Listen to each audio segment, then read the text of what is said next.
አሰላሙ አለይኩም ወራህመቱላሂ ወበረካቱ። ውድ የጥናት አካዳሚ ተከታታዮቻችን እንኳን በሰላም መጣችሁ ብለናል። እንግዲህ ዛሬ ደግሞ እንደተለመደው አማርኛ በእንግሊዝኛ ትምህርት ይዤላችሁ የመጣሁ ማለት ነው። እናንተ ይህን ቪዲዮ እስከ መጨረሻው ድረስ በመከታተል የዚህ ትምህርት ተጠቃሚ ሆኖ እንዲሁም እናንተ አይታችሁ ብቻ ዝም አትበሉ። ለሌሎችም እንደዚህ አይነት ትምህርት አማርኛ በእንግሊዝኛ ትምህርት፣ ሂሳብ፣ እንግሊዝኛ እንዲሁም ትምህርት ከመጀመሪያው ጀምሮ አማርኛ ትምህርት ማለት ነው መማር ለሚፈልጉ ልጆች ሸር አድርጉላቸው፣ እነሱም ይጠቀሙበት ማለት ነው። እንዲሁም የኦንላይን ትምህርት መማር ብትፈልጉ እዚህ ስክሪን ጋር ባስቀመጥኩላችሁ ስልክ ቁጥር ማለት ነው ኢሞ፣ ዋትሳፕ፣ ቴሌግራም ከሰኞ እስከ አርብ ትምህርት መማር ትችላላችሁ ማለት ነው። በግልም ሆነ በግሩፕ ማለት ነው። በግል መማር የፈለጋችሁ በግል፣ በግሩፕ መማር የፈለጋችሁ በግሩፕ። ሌላ ደግሞ እንደዚህ መማር ለማትችሉ ልጆች ደግሞ ቅዳሜና እሁድ ማታ 4 ሰዓት ላይ ቅዳሜና እሁድ ማታ 4 ሰዓት ላይ በነፃ ትምህርት እሰጣለሁ ማለት ነው። በቴሌግራም ወይም በኢሞ አሁንም ጆይን አድርጎ ወይ ደግሞ ሃይ በሉኝ ማለት ነው። ቅዳሜና እሁድ ደግሞ ትምህርት ማስተምር ይሆናል። ቀጥታ ወደ ትምህርቱ እንገባ ይሆናል። ላይክ እና ሰብስክራይብ ማድረግ አትርሱ። ቀጥታ ወደ ትምህርቱ እንገባ። እስከ መጨረሻው ድረስ አብራችሁ ቆዩ ማለት ነው። እንግዲህ እዚህ ጋር እንደምታዩት መጀመሪያ የወው መጀመሪያ ፊደል ወ አለ። ወረዳ ወረዳ ወረዳ የሚለውን ወደ አማርኛ እንግሊዝኛ ሲቀይረው ለወው ዳብሊው ነው የሚሆነው። ዳብሊው የመጀመሪያ ስል ፊደል ስለሆነ ወ ለመጀመሪያ ፊደል አናባቢ ኢ ነው። ዳብሊው ኢ። ረ ለሚለው ደግሞ አር ነው የሚሆነው። አር ረ የመጀመሪያ ፊደል ስለሆነ አሁንም አር ኢ። ኢ ለመጀመሪያ ፊደል ናት። አር ኢ። ዳ ለሚለው ደግሞ ለደዱ ዲ ነው የሚሆነው። ዳ ግን አራተኛ ፊደል ነው። ደዱ ዲ ዳ። ለአራተኛ ፊደል ደግሞ አናባቢ ኤ ነው የሚሆነው። ስለዚህ ወረዳ ሲጻፍ ዳብሊው ኢ አር ኢ ዲ ኤ። ዳብሊው ኢ አር ኢ ዲ ኤ። ወደዚህ ጋር ስንመጣ አለ ከአቀጥሎ ገ አገ የራሮ ስድስተኛ ፊደል ር አገር አገር። ለአኡ እንግዲህ አ ለምትለው ለመጀመሪያ ፊደል ኤ ብቻ ነው የምትወከለው። ለገጉሳ ጂ። አሁን ይሄ ጂ ለጀጁ ይመስላችኋል ብዙዎች። ለጀጁ ግን እችኛይቱ ጄ ነው የምትሆነው። ጄ ነው የምትሆነው እንጂ ጂ አትሆንም ማለት ነው። ስለዚህ ጂ ለገጉ ነው የምትሆነው ማለት ነው። ጂ የመጀመሪያ ፊደል ስለሆነ አናባቢው ኢ ይሆናል።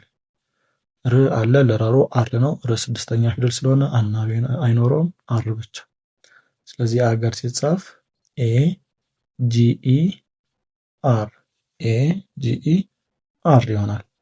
እዚህ ጋር ስንመጣ የሰሱ መጀመሪያ ፊደል ሰ፣ የፈፉ መጀመሪያ ፊደል ፈ፣ ሰፈ፣ የራሩ ስድስተኛ ፊደል ር፣ ሰፈር፣ ሰፈር።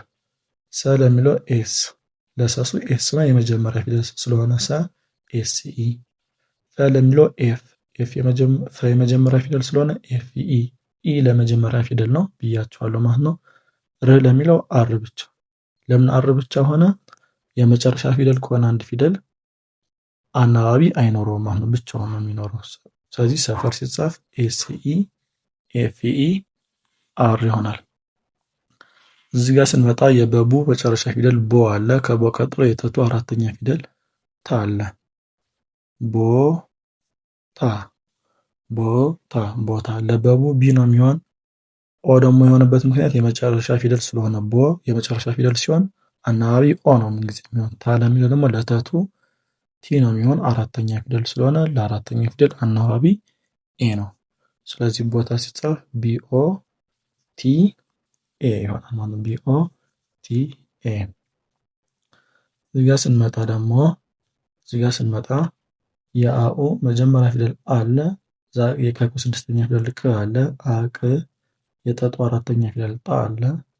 አቅጣ የጨጩ አራተኛ ፊደል ጫ። አቅጣ ጫ አቅጣጫ። አ ለሚለው ኤ ነው ብለናል። ቅ ለሚለው ደግሞ ለቀቁ ኪው ነው። ቅ ስድስተኛ ፊደል ስለሆነ አናባቢ አይኖረውም፣ ኪው ብቻ። ጣ ለሚለው ቲኤ። ስለዚህ ይሄ ጣ የሚለው ቲኤ በሆኑ ታም ይሆናል። አብሮት ትርጉም እንደሚሰጠው ነው። ቲ ለጠጡም ይሆናል ለተቱም ይሆናል። ስለዚህ ቲኤ። ጫ ለሚለው ለጨጩ ሲኤች ኤ ይሆናል። ጨጩ ሲኤች ዋና ፊደል ሆኖ አራተኛ ፊደል ስለሆነ ደግሞ አናባቢው ኤ ይሆናል። ስለዚህ አቅጣጫ ሲጻፍ ኤ ኪው ቲ TACHA ይሆናል ማለት ነው። እሺ ቀጣይ ደግሞ እዚህ ጋር ቀጥሎ ድ አለ።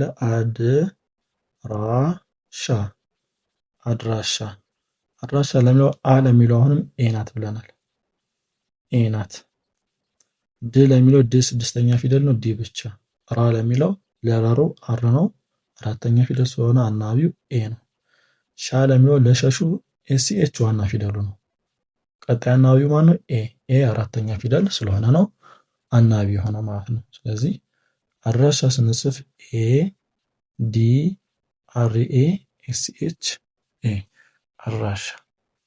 እነዚህ ላይ ግራ የምትጋቡ ካላችሁ እንደነገርኳችሁ ቅዳሜና እሑድ የኦንላይን ትምህርት በነፃ እሰጣለሁ ብያለሁ። ሌላው ደግሞ የመጀመሪያው ፊደል የሀሁ በእንግሊዝኛ በእንግሊዝኛ ያለውን ማየት ትችላላችሁ ማለት ነው። አማርኛ በእንግሊዝኛ ትምህርት አዲስ ከሆናችሁ ማለት ነው። ከዚህ ጋር ስንመጣ የቀቁ መጀመሪያ ፊደል ቅ አለ። የበቡ መጀመሪያ ፊደል ብ አለ። ቀበ የለሉ አምስተኛ ፊደል ሌ ቀበሌ።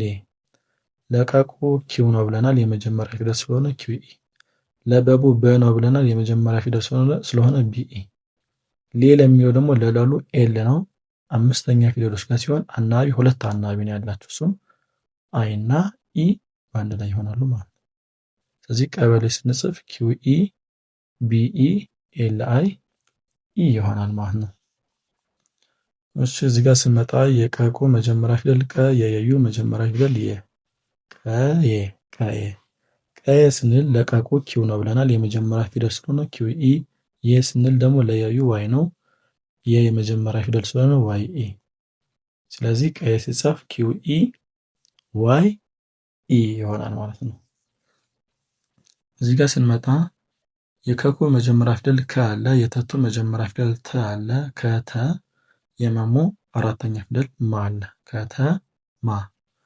ለከኩ ኬኢ ነው የሚሆነው። ኬኢ። ተ ስንልሳ ቲኢ። አሁን ከኬኢ ቲኢ ብለናል።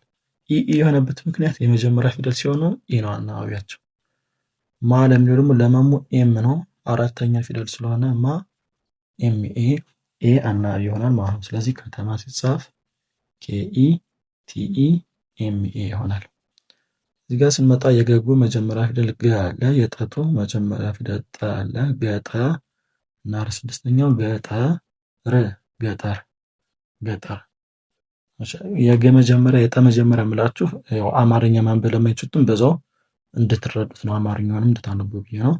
ለገጉ ጂ ነው ብለናል የመጀመሪያ ፊደል ስለሆነ ጂኢ። ለጠጡ ደግሞ ቲ ነው የመጀመሪያ ፊደል ስለሆነ ቲኢ። ር አለ። ለር ደግሞ አር ብቻ። ስለዚህ ገጠር ሲጻፍ ጂኢ ቲኢ አር ይሆናል ማለት ነው። እዚህ ጋር ስንመጣ የገጉ መጨረሻ ፊደል ጎ አለ። የጀጁ መጨረሻ ፊደል ጆ አለ። ጎጆ ለገጉ ጂ ነው ብለናል። አናቢው ኦ ይሆናል። ለምን አናቢው ኦ ሆነ? የመጨረሻ ፊደል አናቢው ኦ ስለሆነ። ጆ ለሚለው ደግሞ ለጀጁ ጄ ነው። የመጨረሻ ፊደል ስለሆነ ጄ ኦ። ለመጨረሻ ፊደል አናቢው ኦ ስለሚሆን ስለዚህ ጎጆ ሲጻፍ ጂኦ ጄ ኦ ይሆናል ማለት ነው። እዚህ ጋር የበቡ አምስተኛ ፊደል ቢ አለ። የተቱ ስድስተኛ ፊደል ት አለ። ቤት ይላል። ቤት። ስለዚህ ቢ አምስተኛ ፊደል ስለሆነ ለበቡ ቢ ነው። አይ እና ኢ አናባቢ ይሆናሉ። ለአምስተኛ ፊደል አናባቢ ቢ አይ ኢ ነው የሚሆን ማለት ነው። ስለዚህ ት ለሚለው ደግሞ ቲ ብቻ። ት ስድስተኛ ፊደል ስለሆነ አናባቢ አይኖረውም ማለት ነው። ስለዚህ ቤት ስንጽፍ ቢ አይ ኢ ቲ። ውድ የጥናት አካዳሚ ተከታታዮቻችን የዛሬው ትምህርት ይህንን ይመስል ነበር።